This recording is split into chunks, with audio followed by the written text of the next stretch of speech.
各位观众，大家好，我是卡拉，欢迎收看《美国观察》。共和党籍的印第安纳州长霍尔科姆抵达台湾进行4天的访问，他周一与台湾总统蔡英文会面。稍后的节目中，我们共同关注。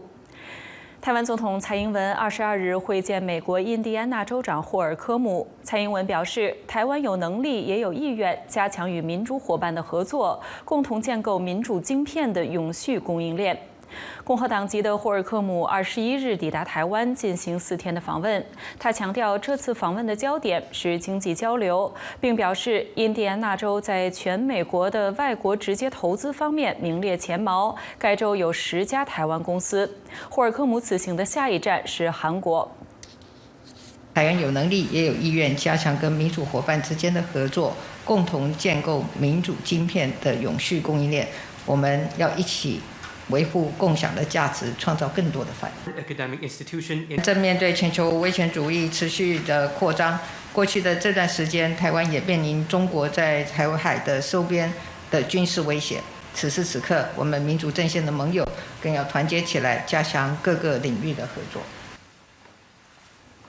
Because we share so many common values and interests and goals, there are more opportunities ahead of us than I think there ever have been before for us to continue to strengthen and cultivate and nurture this relationship. As our economies grow and grow together, we will continue to seek to build strategic partnerships with you.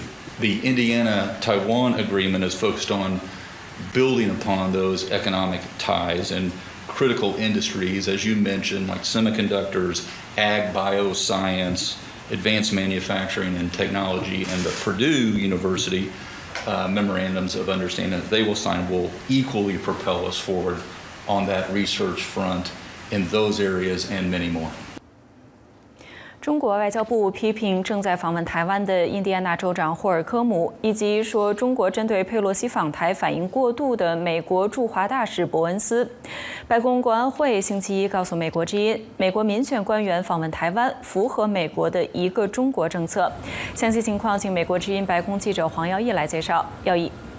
是美国印第安纳州的州长霍尔科姆正在访问台湾，而中国则是在8月22号星期一的时候发表这个声明，说呢，中国是坚决反对美国以任何形式、任何名义与台湾开展官方交往。那此前呢，在8月19号的时候，美国驻中国的大使伯恩斯他在接受电视访问的时候说呢，中国在美国的国会议长佩洛西访问台湾的时候所做出的事情是反应过度，也成为了台海之间的不稳定因素。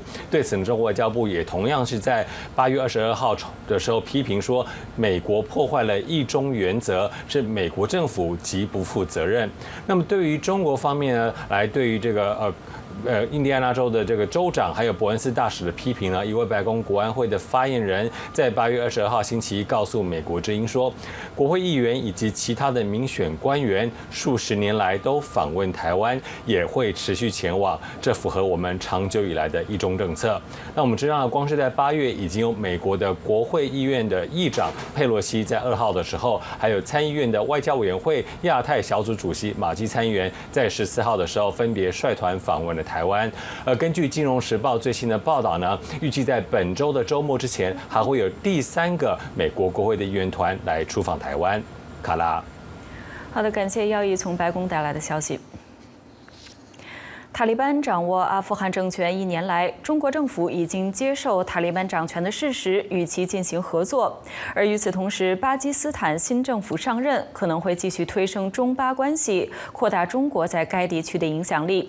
来看美国之音记者阿伊莎·坦奇姆的报道。Hi, Aisha. Thanks for taking our interview today. So first of all, in your report, you mentioned that the Chinese government has been working with the Taliban regarding the Uyghur population. Can you tell us more about that? The presence of Uyghurs in Afghanistan has been one of China's biggest concerns, and they've been in touch with the Taliban. So they hosted a Taliban delegation in China even before the Taliban overtook Afghanistan, and that's when the Doha negotiations were ongoing. And basically what China wants Taliban to do is to give them assurances that Uyghurs will not be allowed to plan any attacks or any activity inside China, especially the Xinjiang province. And we've talked to a lot of China experts who are watching this issue, and they've said that they've seen some movement of Uyghur militant groups from areas that were closer to China. But there is no clear indication as to whether the Taliban have really cracked down on the Uyghurs as much as China wants. But China at this point has no option. It's realized, and we've seen it from public statements coming from China, they've realized that Taliban are the de facto authorities. They're the people they have to work with. And so they're trying to develop both a security relationship with them, but also an economic relationship. And at the core of that is two things. One is this Uyghur problem. And the second is the fact that their Belt and Road Initiative has some of their bigger branches in this region, in particular in Pakistan, and they don't want Afghanistan to become unstable and for that instability to spill over in Central Asia or Pakistan, which would seriously hamper their Belt and Road Initiative. How about China's relations with Pakistan? Because as we know, Pakistan is part of this China-Pakistan Economic Corridor and part of its Belt and Road Initiative.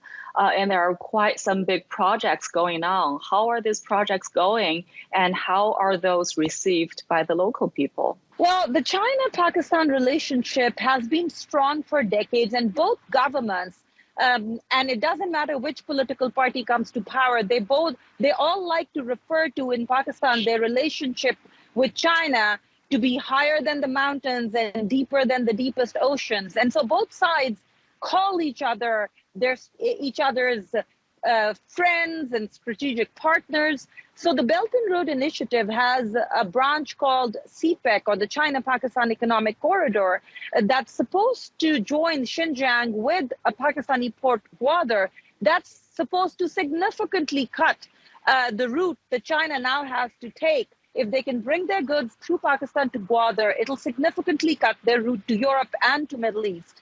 And so this project started mostly in around like 2013, 14, and in the administration of Prime Minister Nawaz Sharif, who was the brother of, by the way, the current Prime Minister Shehbaz Sharif.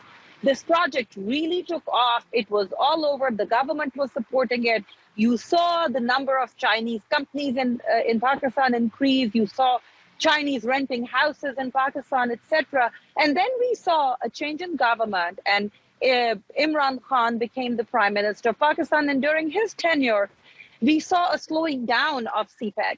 And in fact, one of the statements his government gave in the first year was that they would investigate all the CPEC projects and to see if the prior regime, which was their political rivals, if they took any financial kickbacks. And China was not happy with Pakistan because during that time, Pakistan signed a deal with the IMF because Pakistan wasn't doing well financially.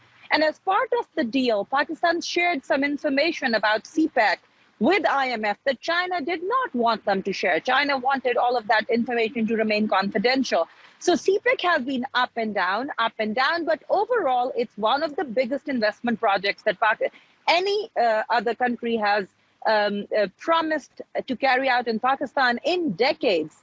It started with $46 billion, and the eventual valuation was a lot higher than that. So for Pakistan, this project is very important, and there seems to be work ongoing. And how's this new prime minister's policy compared to his predecessors? And how's the prospect look for China-Pakistan relationship in the future? With the previous prime minister, since he made a couple of statements about CPEC, promising to open up CPEC projects to investigate kickbacks, or sharing some information about those projects with IMF, the relationship with China soured a little bit. China wasn't happy with him. However, this prime minister, again, as I said earlier, this prime minister, Shehbaz Sharif, is the brother of Nawaz Sharif, who was the prime minister when CPEC started in Pakistan. And so the expectation is that the relationship between this prime minister, Shehbaz Sharif, and China is going to be very good. Shehbaz Sharif, when CPEC started, was the chief minister of one of Pakistan's most populous provinces, Punjab, and he had a reputation for bending over backward when it came to Chinese and protecting them and giving them what they wanted in his own province. He ordered the police to completely provide them security wherever the Chinese went. The province's bureaucracy really facilitated them and went out of their way to facilitate them. And that was Shehbaz Sharif's reputation. So now that he's back in power, the expectation is that the projects under CPEC will become faster. The delivery on them will become faster, and B, the China-Pakistan relationship will improve. Speaking of that, what about U.S.-Pakistan relations? What kind of role does U.S. play in Pakistan? So U.S. and Pakistan have had a roller coaster relationship, not now, but for decades. So there have been times when U.S. and Pakistan have been the closest partners, and then there have been times when the U.S. has put sanctions on Pakistan.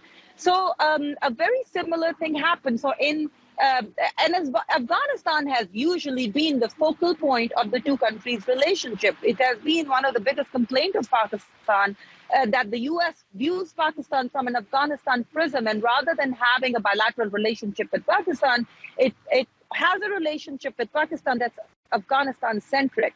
And in fact, in the previous regime of Imran Khan, the foreign minister once said that he was told by Mike Pompeo, who was at that time the Secretary of State of the United States, that for Pakistan, the road to Washington went through Kabul. So Pakistan is again and again in the previous regime of Prime Minister Imran Khan, which was recently, overturned. He was ousted as the prime minister through a parliamentary vote of confidence in a constitutional way, but his political opponents managed to oust him and make their own government. But Imran Khan and United States relationship was not good under President Biden. Imran Khan's relationship was good with President Trump, but when President Biden came into power, President Biden, who's known this region for a very long time and understands the history of this region, was not happy with Pakistan's role in Afghanistan. The U.S. intelligence community has long stated, and there's strong evidence for that Pakistan supported the Taliban. They provided the Taliban leadership safe havens in Pakistan, which was why they were able to continue their insurgency successfully in Afghanistan. So the U.S. military and intelligence community blames Pakistan for the Taliban's successes, the Taliban eventually taking over the country and ousting, the regime that was supported by the U.S. and the West, which was the regime of President Ashraf Ghani. One of the biggest complaints of Imran Khan when he was the prime minister was that President Biden never called him. They never had a phone conversation, which was quite unusual. And he tried very, very hard, lobbied through his diplomats in Washington to get that one phone call. In fact, it became such an issue that he was asked in multiple interviews by not just local media, but also international media about the call and why the call wasn't forthcoming. So the relationship wasn't so well. This new government has just come into power. Pakistan is now facing a very dire economic situation. They're hoping that the U.S. would help them. And in fact, there were outreaches by the Pakistani senior military and civilian leadership to U.S. to help them with, negotiating with the IMF and getting relief from the IMF.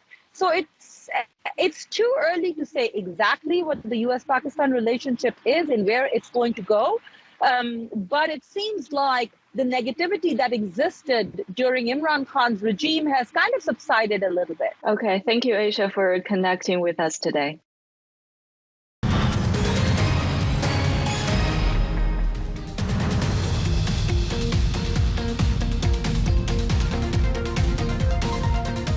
《欢迎继续收看《美国观察》。华裔高中女生卢敏慧去年在费城的地铁上挺身而出，保护遭欺侮的亚裔男生之后，身体多处受伤。之后，她得到了来自全美各地的支持，众筹善款高达70万美元。她向美国之音讲述了这段经历对她带来的影响。来看详细内容。可 Could you tell us what happened on November 17th last year? You were on your way back after school and saw a group of schoolmates tormenting Asian American students. How did you feel that time, and what actions did you take? Yes, of course. So when I was going to the train station, I heard a scream, but I wasn't aware of what was happening. Central is definitely a really good school, but the neighborhood that it's in is very dangerous. I realized that the kids were already there. The boys were crying. They were scared. They were like covering themselves. And then I saw a group of girls coming over, saying racial slurs towards the Asian boys. And then next minute they started like crowding around the boys and started attacking them. And yeah, and then I immediately stood up because like I haven't seen this happen in front of me before, but I've known a lot through news. And so definitely I stood up. I used my hand to try to block their attacks, asked them to stop, and then the attack went towards me, but the boys were safe, so I was happy about that. The group of harassers injured you to the extent that hospitalization was required.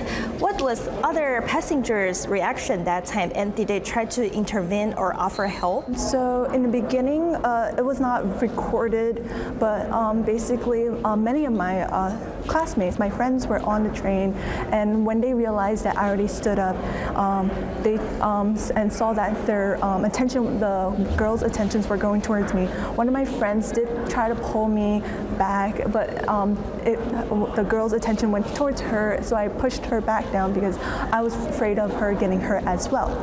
And then there were people like students really who were trying to tell them to stop, but other than that, adults were just staring or videotaping. And then after the incident, when I was like pushed to the ground, my friends, all my friends pulled me from under and basically covered using their bodies to stop attacks. How injured were you, and how long does it take for you to recover? What were the expenses, and how did you cover it? And also, do you have any sequelae? During the attack, I was a bit unconscious. I don't remember the full details of what happened, so I did have like some just like confusion of what happened, or just like it just like blanked out. And then it was like swollen eye, just like bruised face or body. But then I think what was like hard was definitely my mental health after the incident. Because not only I was scared, just like going outside, trying to go on a train. My family, I had not gone on a train ever since the incident, and so it's scary because like for my mental health before, I took a month off from school because I couldn't take it. I couldn't take the stress to be in a crowded room. After the attack, what happened to those harassers? Do they have charges, and have they apologized to you and other students who were attacked? So currently we are still going through the court case, so I'm not allowed to like say a lot about it. But basically, they currently do have charges pressed against them. We're just going for just waiting for the court order too. Among the bullying cases, do Chinese American students tend to be the victims? Could Chinese American students win popularity because they are smart and excellent academically? Yeah, definitely. The model minority myth has been like crazy around all over the United States, and definitely it's in our high school as well. I feel like many of the students have a belief, or some of the students have a belief, that Asian Americans have a tendency to do better in school too, and I feel like that shouldn't at all be the situation, because Asian Americans are more than what the model minority myth has created them to be, like smart, obedient, etc. Because I feel like Asian Americans have a voice, have a stance, and a story to tell to the whole public. Your mother and your brother set up a GoFundMe page entitled Support Christina in Advocating Public Safety. How is it working, and what was the response from people on the internet? We did close it down because we were already overwhelmed with the amount of support that we got, but it went up to 700K, and it was definitely amazing to see that there's so many people supporting for this step that I want to take towards advocacy, the step to where kids can be safe and able to not care about whether or not they can get to school unsafe, but whether or not they can get A's or B's, etc. Receiving the support that I had gotten from all over the nation, it has made me stronger. It has made me realize that I have a support and I can use the support for a better good to be an advocator. What are some of your plans next to help fighting against Asian hate crimes and also advocating for students' safety taking public transportation? Could you tell us some of your plans? Because I feel like so many kids are unaware of what's happening, or they're still very stuck to their phones, like myself, and they don't see what's happening, and they might fall into danger, like being pushed, etc. That has allowed me to start a program in iHub called Bystander Intervention Program. It'll be coming soon, but it's to basically help kids understand the strategies they can use when they are in the face of danger. What are your future plans? Have the incident changed how you are going to pursue your future? So I am going to college for the pre-med, going to become a pediatrician. That's my dream. But I wanted to become a doctor without borders, basically going to third world countries to help with the medical systems there, bringing the products from America and helping the people in third world countries like Honduras, which I visited last year.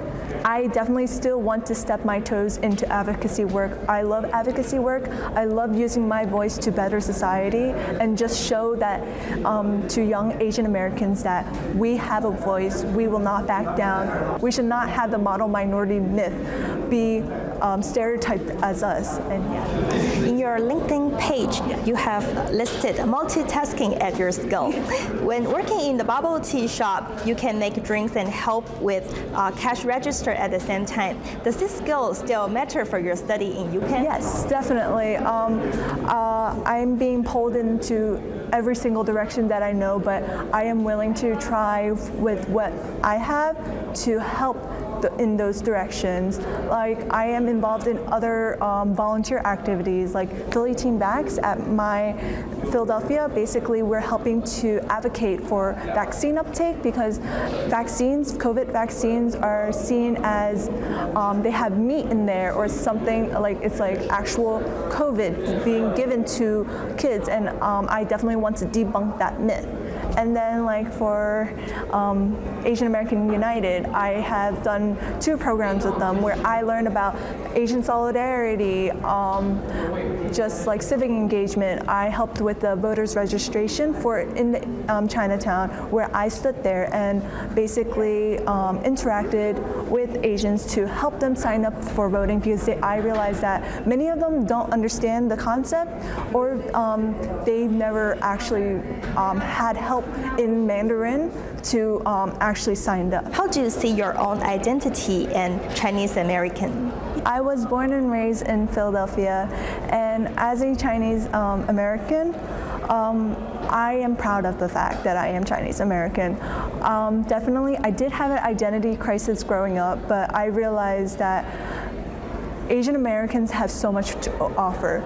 Asian Americans have a story that has to be told, because currently, after visiting China twice for Chinese camps, I realized that my parents, my grandparents, my ancestors have gone through so much to get where they are, to get me to America for a better life. That's what all Asian Americans believe, that America was the better future for their kids. And and I realized that I am proud to be Asian American, and I want to show that being an Asian American is important. How do you see China?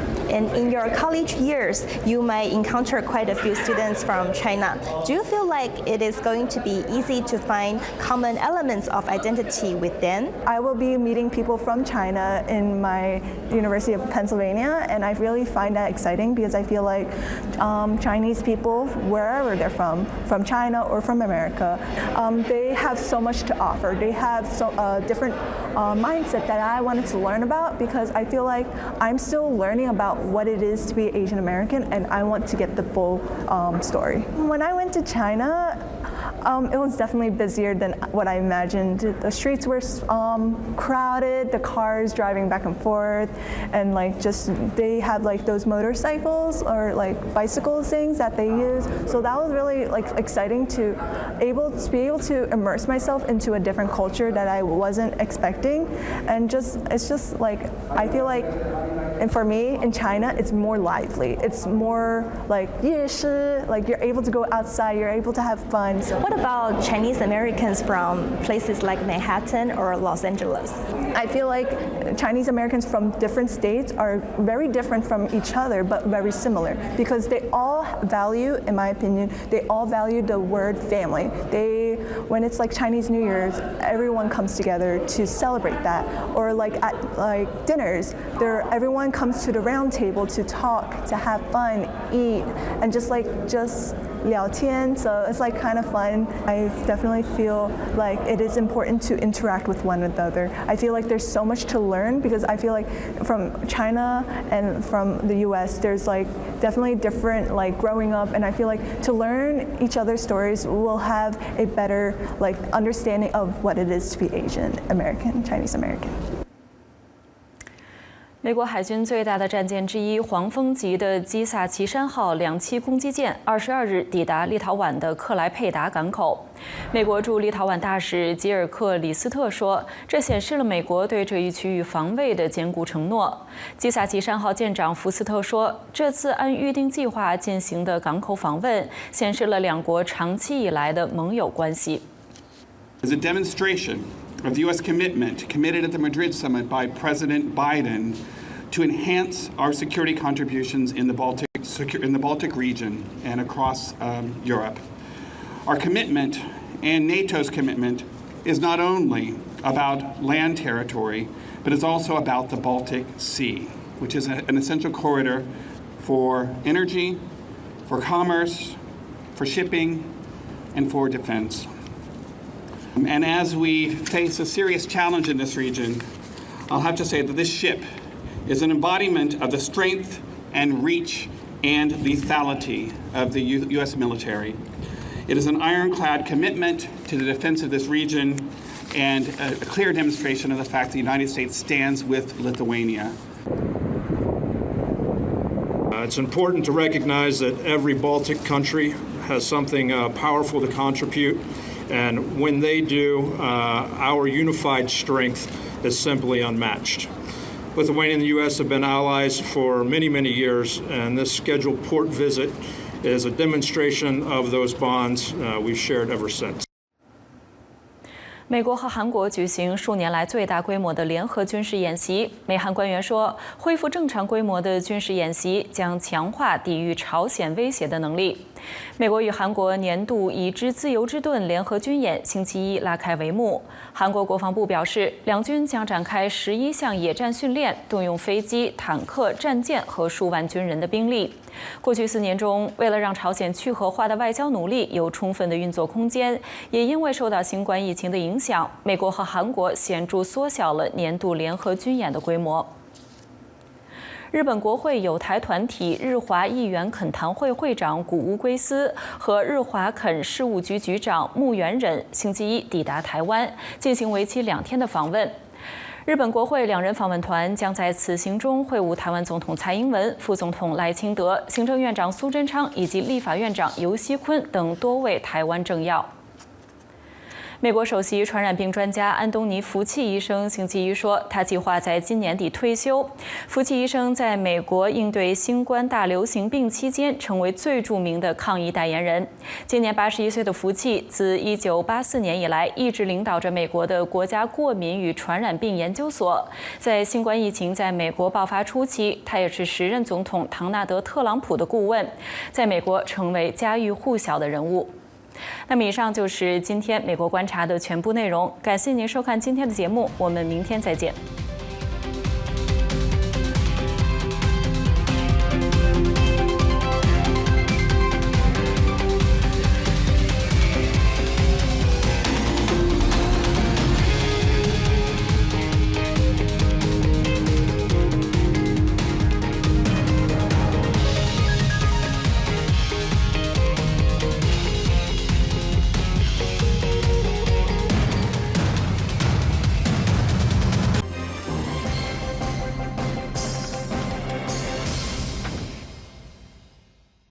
观众朋友们好，欢迎收看美国之音的时事大家谈。